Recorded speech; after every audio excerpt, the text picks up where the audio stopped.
Hola, ¿qué tal? Soy Rebeca Ramírez Hernández, una de las coordinadoras del Club de Lectura de la Caja Costarricense de Seguro Social. En julio de este año leímos en el Club de Lectura el libro de Fernando Contreras Castro, Los Peor. Y a partir de los comentarios que hicimos en la reunión, surgieron varias inquietudes en torno a los personajes míticos o las referencias a la cultura grecolatina. Es por eso que hoy invitamos a Jordan Arroyo Carvajal, quien es filólogo clásico de la Universidad de Costa Rica, tiene una maestría en textos de la antigüedad clásica y supervivencia en la Universidad de Salamanca y actualmente está desarrollando el doctorado en esa misma universidad. Jordan, muchas gracias por estar acá con nosotros eh, y por aceptar esta entrevista a mitad de la semana. Mucho gusto, muy buenas tardes a quienes, tardes, noches, días a quienes nos escuchan. Para mí es un placer y bueno, extiendo totalmente el agradecimiento por el espacio y también el agradecimiento a quienes estén mirando el video en este momento.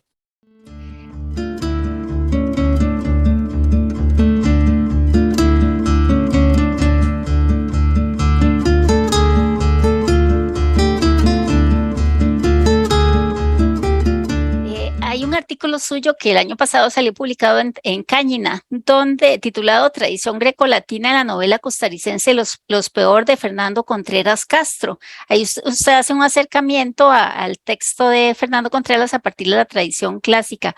¿Podría hacernos un poquito de referencia a lo que analiza en el artículo? Claro, ese estudio nace justamente en el año 2017. Se presenta en un congreso en la UNAM. Es la primera vez que participo en un congreso internacional, que en la UNAM justamente es donde se han venido desarrollando de manera muy fuerte estos estudios muy recientes de tradición y recepción de los clásicos, que son dos términos, van de la mano, pero tienen su diferencia. Incluso en la UNAM, en 2016, se publica un libro, podemos llamarlo ícono de estos estudios, que es Tradición Clásica, Teoría y Métodos de Francisco García Jurado. Lo publica la Universidad Nacional Autónoma de México. Y bueno, a raíz de esto se han venido presentando diferentes disertaciones, discusiones, debates, comentarios en diferentes partes del mundo, México, Colombia, Argentina. En España es donde está una de las corrientes que pueden considerarse más fuertes, de la mano con Francisco García Jurado. También tenemos otros estudiosos como Jorge Luis Pérez Reyes. También está el caso de Luis Arturo Guichard. Bueno, hay una lista muy extensa de autores más. ¿Cómo nace este artículo?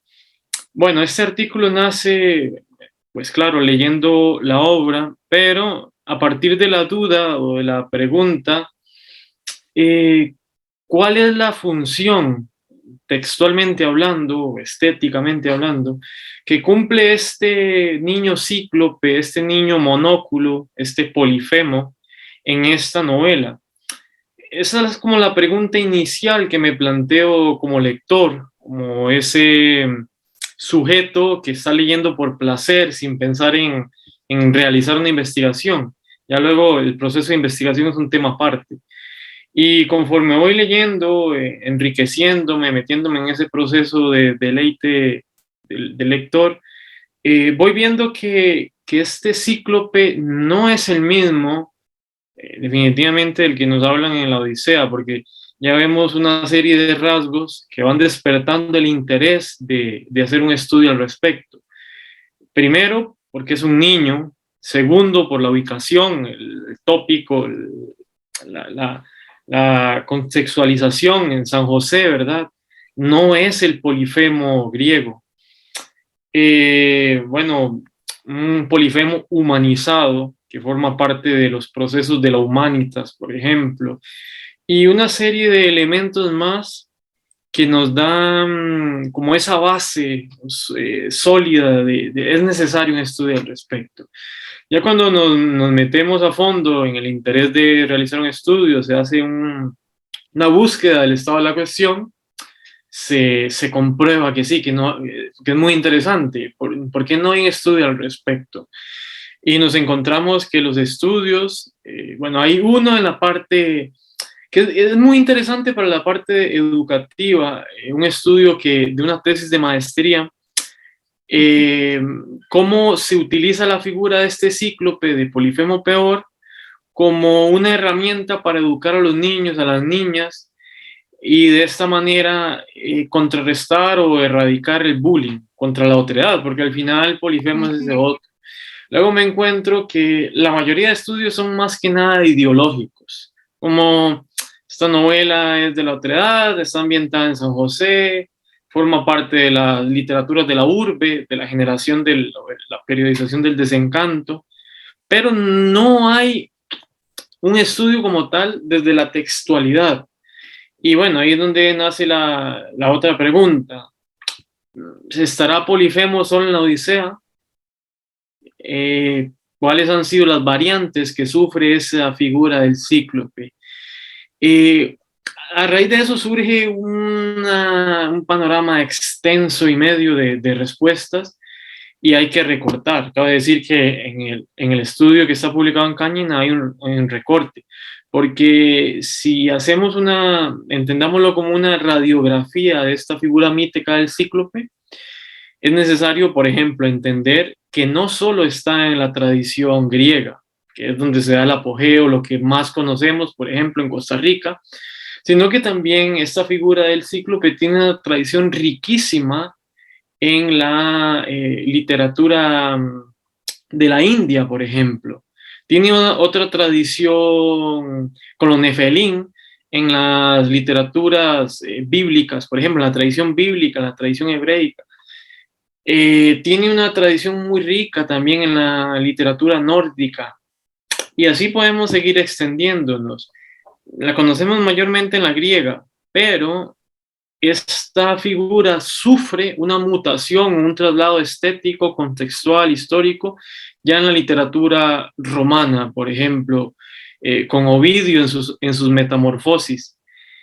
Ahí nos podemos plantear, ¿es el Polifemo de Ovidio el mismo de Homero? No.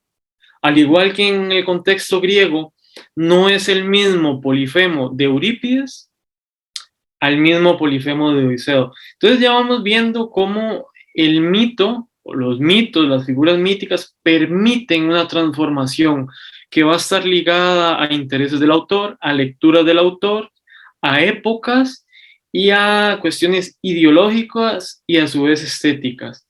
Y ahí es donde surge propiamente el análisis textual.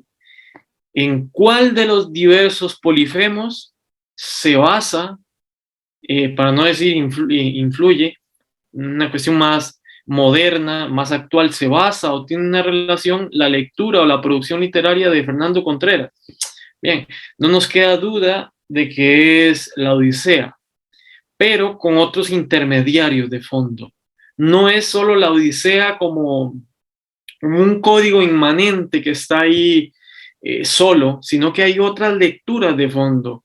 Y por eso, a raíz de que hay otras lecturas de fondo, encontramos una clara relación o un cruce intertextual entre la literatura griega y la literatura romana. De lo contrario, difícilmente, consciente o inconscientemente, Fernando Contreras hubiera metido el tema de la metamorfosis del niño cíclope, del mismo Jerónimo, que es un punto muy particular, que sí, que está en la literatura griega, está mucho en los mitos griegos, pero la manera en la que, o el contexto en el que se difunde en la literatura el tema de las metamorfosis es un producto propiamente romano, o que tiene su mayor apogeo en Roma. ¿Con qué? Con las metamorfosis de Ovidio, que se convierte, según la crítica, en un texto secular, se convierte lo dicen los críticos, en la Biblia de la Edad Media. Entonces, no quedan dudas de que Fernando Contreras ha leído estas obras de manera híbrida, no como solo una, y bueno, a raíz de esto nos presenta una novela costarricense totalmente comprometida. Incluso, bueno, por ahí está el tema de Góngora. De ese estudio que yo publico, podría salir un libro, no me lo he dejado de plantear a futuro. Al final ese artículo es un adelanto de futuras cuestiones que pueden suceder en el marco de la crítica literaria costarricense. Otra cuestión que nos podemos plantear, bueno, lee Fernando Contreras a Homero en griego. No, difícilmente no. Ahí también cabe buscar la traducción a la que tuvo acceso Contreras. Creo, lo infiero, es lo más posible que haya tenido llegada, que es una traducción a la que tienen mucho acceso los académicos, Universidad de Costa Rica, Universidad Nacional, que es la de José Manuel Pavón, que publica Gredos. Pero eso ya es un estudio aparte.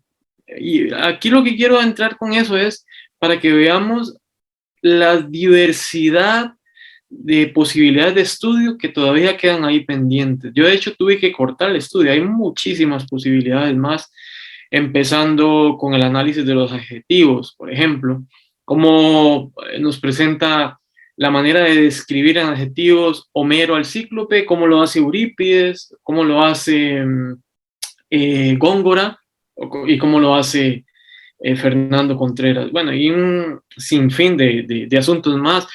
El tema de la ceguera. ¿Por qué está la ceguera en esta novela? Que no lo trato, ¿por qué? Porque por espacio, que eso da para un artículo individual. Es un elemento totalmente griego, ligado con la simbología, la religión del contexto griego. La ceguera que es irónico, es paradójico, pero es el ciego vidente. Es el que es ciego ve el futuro. Muy del contexto griego, del ciego en la mitología griega, por ejemplo, pero que está ahí y nos remite a un Fernando Contreras, lector de los clásicos, no quedan dudas. En traducciones, no en griego o en latín propiamente, pero sí que está ahí, sin duda. Máxime que él, bueno, se graduó de Filología Española y profesor en la Universidad de Costa Rica. No es simple el hecho de que digan, pero mira, pues es que ese autor, Jordan, el autor de ese artículo, se inventó eso. ¿No? Hay que tener ciertos, lo que en griego se llama semas, ciertas huellas, ciertos indicios que nos permitirán defender que eso es así. De lo contrario, son inventos que se pueden hacer, pero ya le quitan fundamento al estudio. Y en el caso de ese texto de Fernando Contreras, esa presencia de los mitos clásicos es tan evidente que lectores inexpertos la encuentran fácilmente. Pero en otros textos de literatura costarricense, ¿usted ha hallado esa presencia de la tradición clásica? Sí, de hecho yo hace años, bueno, una cosa, un trabajo que vengo desarrollando en silencio, 6 años quizá, no sé, o sea, no sé, espero que me dé la vida para que algún momento salga. Yo propondría un trabajo en equipo, bueno, pero al momento lo vengo trabajando solo con cierta colaboración de Luis Gustavo Lobo Bejarano, que me comparte más cuestiones historiográficas de revistas más antiguas, por ejemplo, del modernismo, de los inicios de la literatura costarricense. Pero la literatura costarricense está plagada de tradición y recepción clásica. Desde la época del modernismo, por ejemplo, encontramos un sinfín de textos, y esto que es necesario clasificarlo, ¿verdad? Poesía, novela, narrativa, ensayo, ¿en qué nos basamos?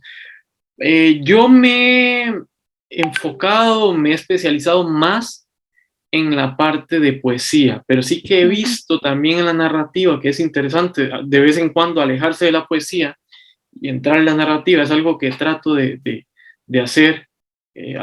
Por ejemplo, yo estoy un año entero leyendo poesía y digo, basta poesía, voy a narrativa, y así estar mezclando, pero aquí creo que lo que les puede interesar tanto a usted como a quienes nos están escuchando es lo interesante de tener en cuenta la mutación del mito. El mito no va a ser igual, por ejemplo, en 1900, de 1900 a 1940, al periodo muy político, muy de literatura política, casi que el apogeo del repertorio americano, ¿verdad? De la literatura de los 40.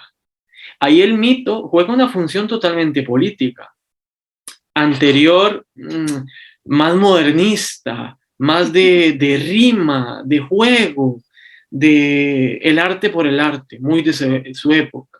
Y si seguimos avanzando en los 70, en los 80, en los 90, donde está Contreras, es una literatura donde el mito es muy híbrido, es muy, yo lo llamo de cruces míticos, culturales, híbridos, de ludos de juego, porque estamos en una época que ideológicamente hablando, en Costa Rica, por ejemplo, ya hay una oleada de migraciones, de culturas híbridas, ya no es el mito, por ejemplo, de la Costa Rica pura, de una sola nación, eso ya ha caído en esa época totalmente. Y por eso esa literatura la llaman del decadentismo.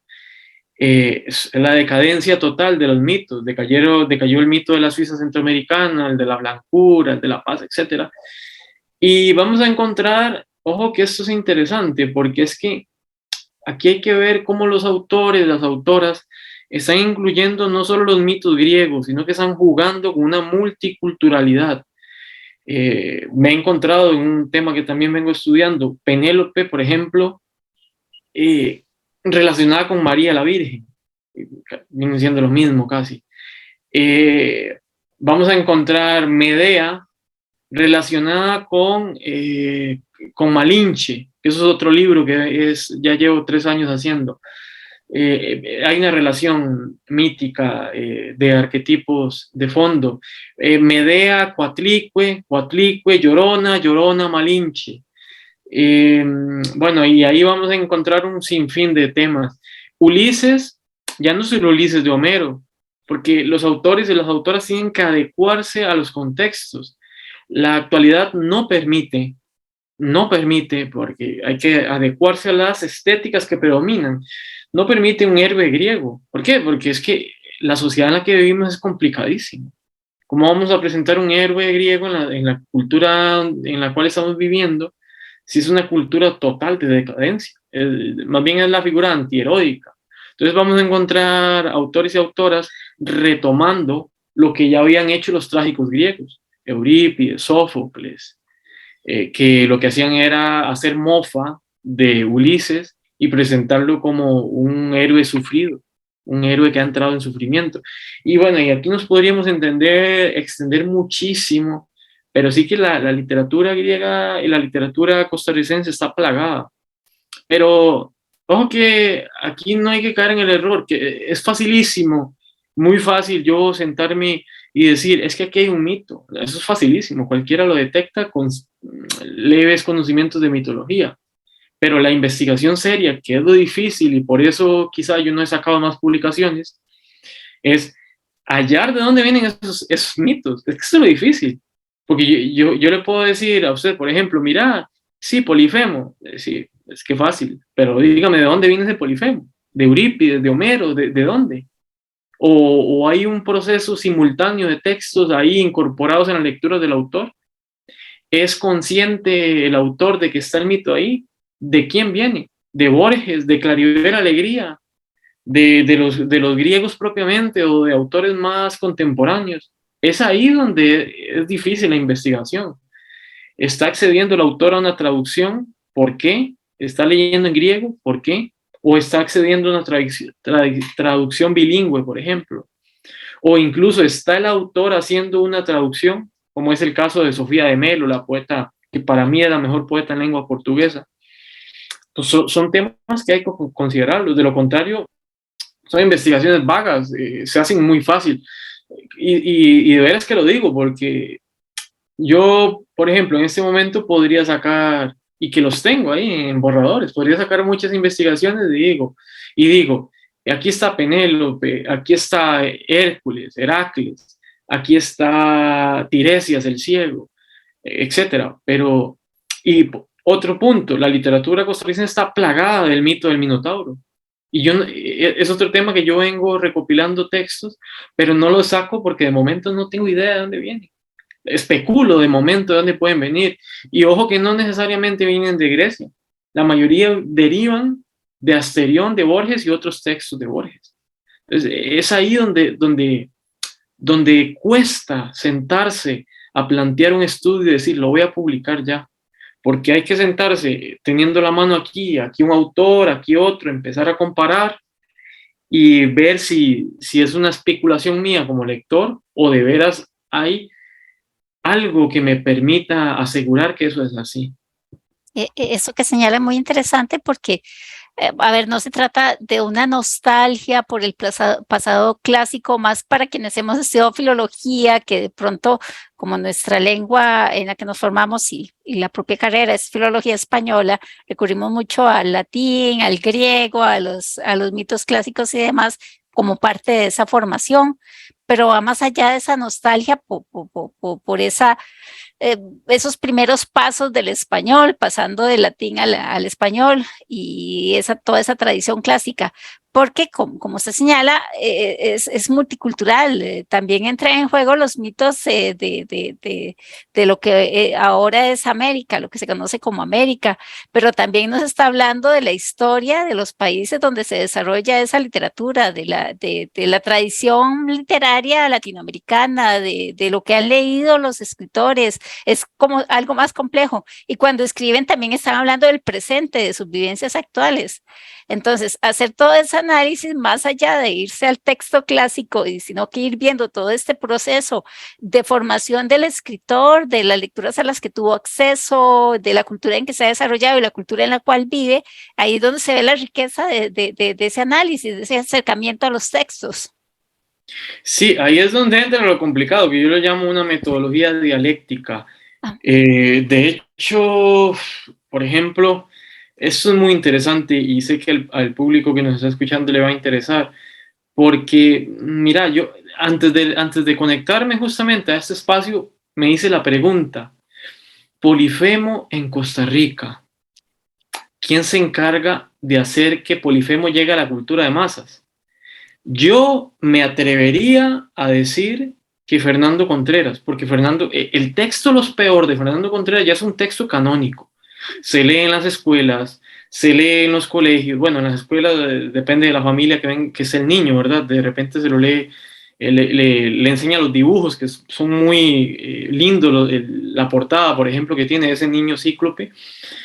En las universidades, ni qué decir, Los Peor es un texto canónico, ya es parte de una lectura política costarricense, ya es oficial, es una lectura oficial. Y como es una lectura oficial, está impregnada en la cultura costarricense.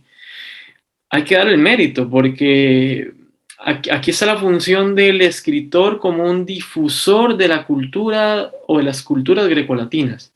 Por medio de Fernando Contreras, la cultura costarricense se empieza a interesar en un cíclope.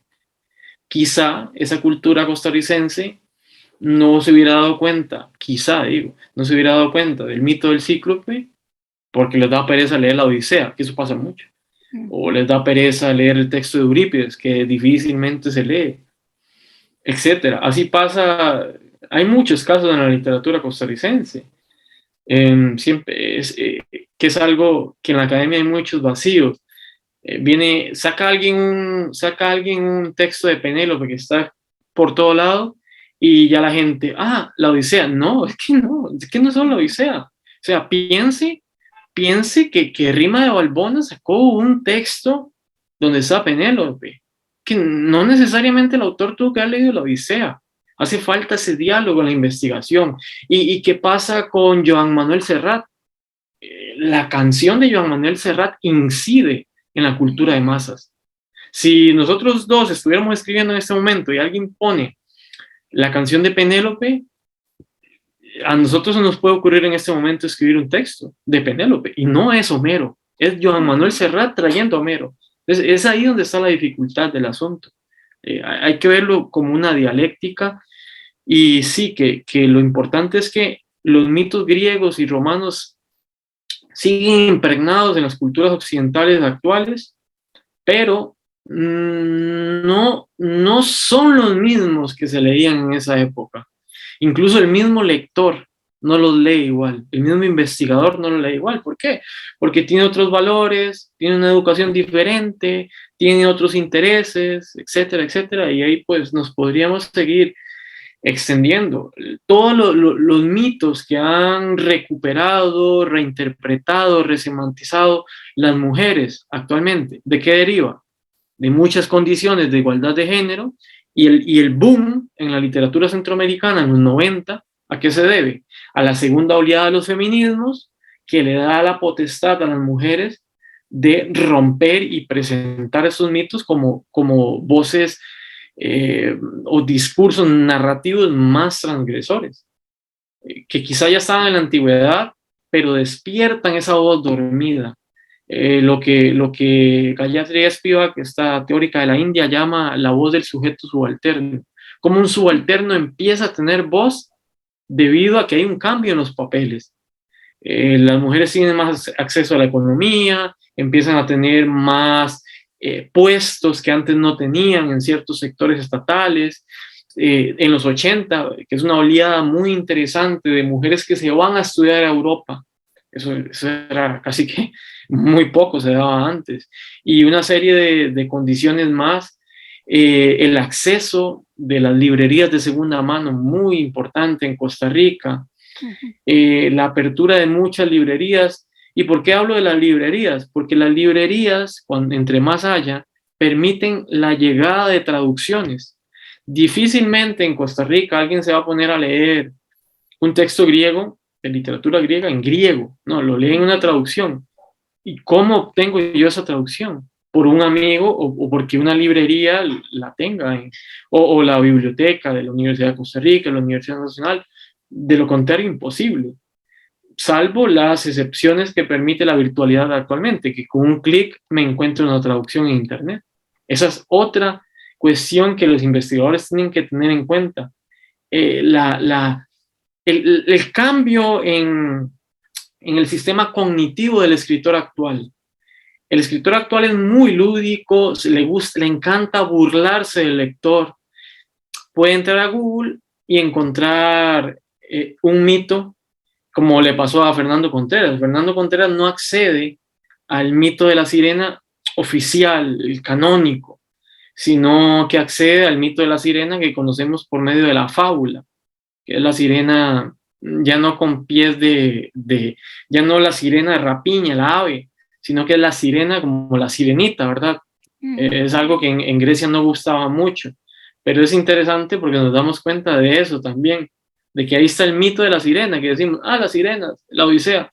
Ojo, no, pero es que ese mito no es el de la Odisea, el que Fernando está trayendo. ¿Qué está pasando aquí? Estamos teniendo un autor que está leyendo diferentes textos en ese momento y esos diferentes textos van a incidir en su proceso de creación literaria. Muchas gracias, Jordan, por este ratito de conversación sobre la novela de Fernando Contreras y sobre, en términos generales, sobre la tradición en la presencia de diferentes textos en la producción nacional.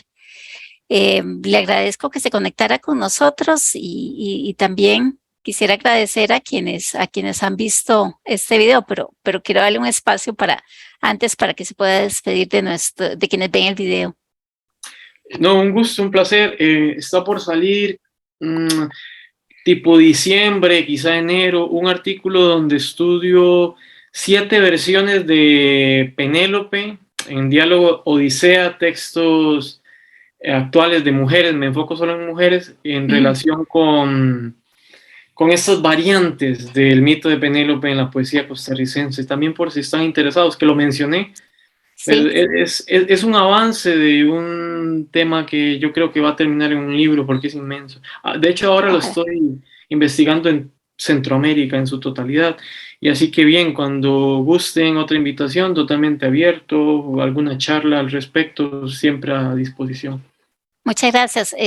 Quienes analizan la literatura nos dan muchos instrumentos a los lectores para acercarnos a los libros que tanto nos gustan.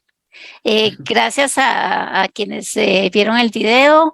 Les recuerdo que se suscriban al canal y que marquen la campanita para que cada vez que subamos un video les llegue un aviso. Estamos en contacto y hasta luego. Hasta luego.